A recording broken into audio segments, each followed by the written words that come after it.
Hello Charlie, Mitch here with your swim review. Let's just have a look through the video in real time and then we'll come back and make a few comments with a bit of analysis on the screen. Okay.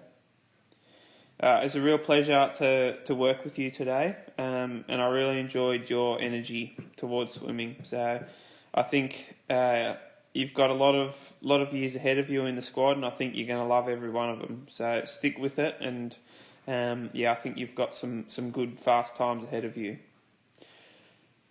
A couple of things that we spoke about today were, firstly, the kick, keeping it nice and neat inside the bucket. Okay, I think that significantly improved as you went through the day. We also talked a little bit about rotation, and then the third thing that I mentioned to you later in the session was that left arm. Okay, we want to be able to extend that left arm further forward. We'll highlight some of that as we go through. The first thing I want to talk about here is this very unique kick that you've got, this butterfly kick. All right.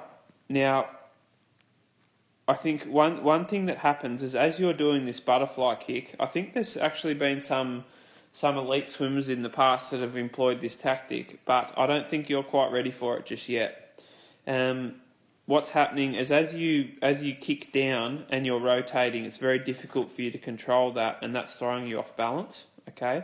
So with your freestyle swimming, let's have a freestyle flutter kick. Again, nice and tight in the bucket, okay? So if you imagine there's a bucket around your feet, you're never going to break that bucket, okay? We want to be nice and tight with that kick, and if we just pause in a frame like that, where the legs are splaying out, that's where we're creating extra drag. There's two ways to go faster in the water. One, to increase power. You'll get a little bit of that as you get bigger and stronger when you grow, but two is to reduce drag, and that's the type of stuff that we can do with proper technique. Okay, so let's just have a look here at body position. Body position not too bad, but we see how you're just bouncing up and down in the water. Okay, so your velocity in the water, your speed is going up and down. Okay, one thing here, if we just have a look at your head position, your eyes are scanning forward, okay, looking a long way forward. If you remember that posture test that we did with Honey, where I got you to look up in her eyes and try and push her arms down, it was much harder when you had your head up, okay? This position here is just like you standing on the ground looking up at the sky, all right? Your neck gets tired very quickly, and it's not the ideal position, okay? So we want to be able to tuck that chin in and bring the eyes looking down somewhere in this realm, okay? Particularly if you're a pool swimmer, you can just trust, you know how long the pool is. You don't need to be able to look forward. Just eyes down, keep your body position nice and long, okay? Next thing I want to talk about here is the timing of your stroke, okay? So if we track this left arm to exits here, we want to look at the height of this front arm, okay?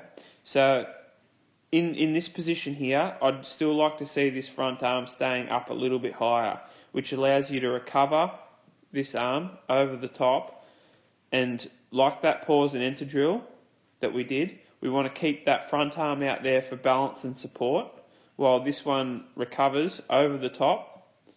Remember, when it's up in the air, that's our most unstable point, okay? We need to fight for balance at that moment, and that's where this front arm out the front gives us that balance, all right?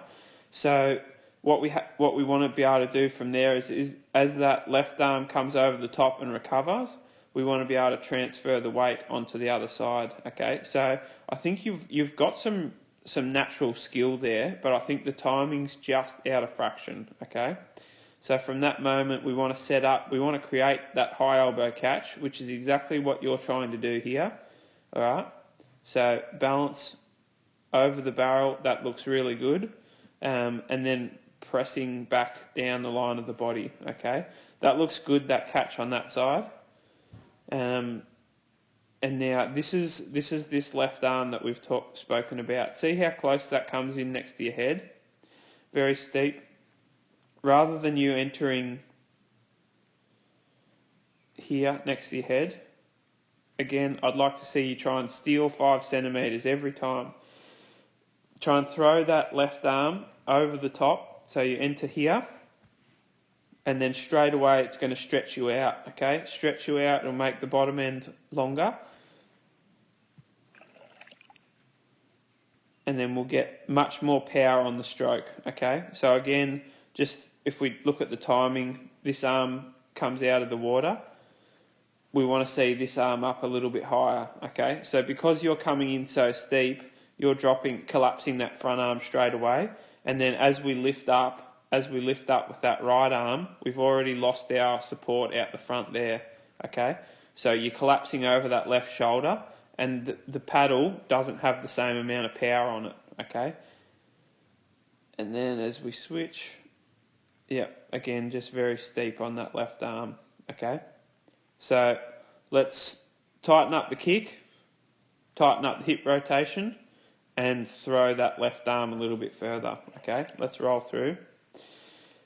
The overhead shot, actually I'll just take us back here. This was this moment, okay? We're searching up, looking at the roof, okay?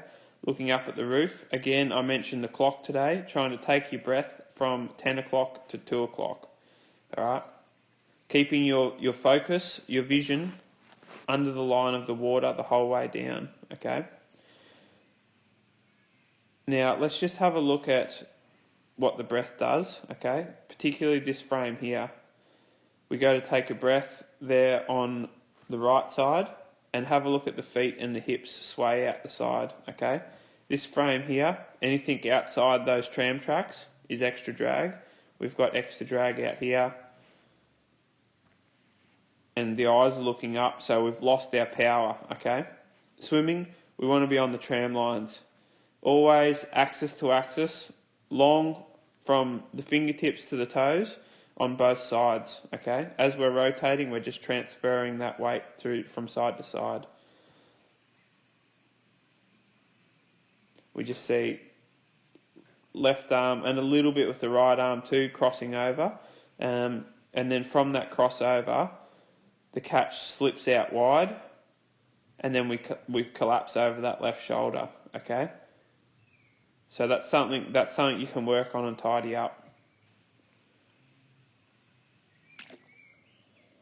Again, just so important to get that balance and support with that front arm before we apply the force. So hold that front arm out there, get your balance, recover the opposite arm, and then drive the momentum forward with that opposite arm, okay? So see that frame, we're pressing down and wide on the breath, all right? And just have a look at the hips. Hips are facing out to the side. We keep those hips facing towards the ground. You're going to be much more stable, all right?